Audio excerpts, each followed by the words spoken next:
কিছু একটা হইলেই সবার আগে আল্লাহরে শেয়ার করার আগে ফেসবুকে শেয়ার মেরে দেয়। আছে না নাই? আপনাদের ফেসবুক অ্যাকাউন্ট আছে নাকি? কার কার আছে দেখি। মাঝে মাঝে আল্লাহ আমাদেরকে দুঃখ কষ্ট দিয়ে পরীক্ষা করতে চান, এগুলো আমাদের জন্য খারাপ নয়। এই দুঃখ কষ্ট বিপদ আমাদের কোমরকে সোজা করে, আমাদের পায়ের মাটিকে শক্ত করে। চিল্লায় বলেন ঠিক কিনা? প্রতিকূল পরিবেশে কিভাবে বাঁচতে হয় এই দুঃখ কষ্ট আমাদেরকে শিখায়। এজন্য মুমিন বান্দার বৈশিষ্ট্য হচ্ছে দুঃখ কষ্ট বেদনা জ্বালা এগুলোতে সে আপসেট হয় না, সে হাল ছেড়ে দেয় না, সে ভরসা রাখে একজনের উপর। চিল্লায় বলতে হবে তিনি কে? কারণ মুমিন জানে রাত্রি যত গভীর হয় অন্ধকার তমানিসা ভেদ করে সুবহে সাদিক হয়। মুমিন জানে গর্ভবতী নারীর পেটের ব্যথা যেই দিন বাড়তে থাকে ওই দিনই নতুন মেহমান আগমনের সময় ঘনাতে থাকে। মুমিন জানে তার জীবনে দুঃখ কষ্ট বিপদ যত বাড়তে থাকে সুখের দিন কাছে আসতে থাকে। এজন্য মুমিনের হারাবার কিছু নেই। ইন্না মাআল উসরি ইউসরা, ইন্না মাআল উসরি ইউসরা। নবী হে, কষ্টের পরেই আছে আনন্দ, দুঃখের পরেই আছে সুখ। আপনি সমস্যায় পড়েছেন, ওই সমস্যার সমাধানও আছে না নাই? এই পৃথিবীতে এমন কোন সমস্যা আছে যেটা সমাধান নেই? কথা বলেন। সমস্যা তৈরি করেছে কে? আবার সমাধানও দিয়েছে কে? আল্লাহ doesn't create a lock without its key.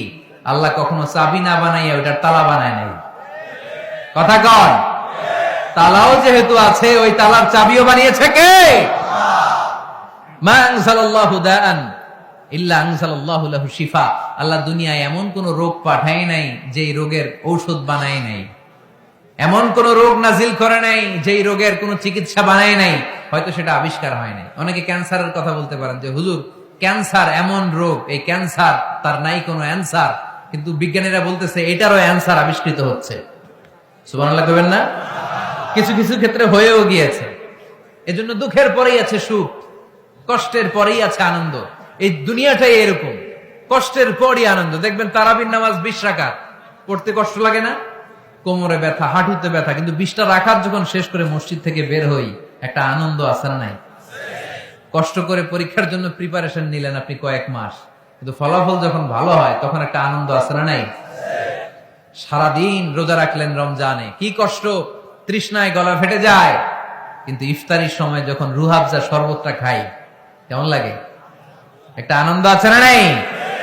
এজন্য আল্লাহ বললেন فَإِنَّ مَعَ الْعُسْرِ يُسْرًا إِنَّ مَعَ الْعُسْرِ يُسْرًا। ও নবী, কষ্টের দিন মক্কায় অল্প কিছু দিন, মদিনাতে আনন্দের দিন অপেক্ষা করছে। আমাদের জীবনে যদি দুঃখ কষ্ট আসে আমরা ধৈর্য ধরবো, তাওয়াক্কুল করবো একজনের উপর, তিনি কে?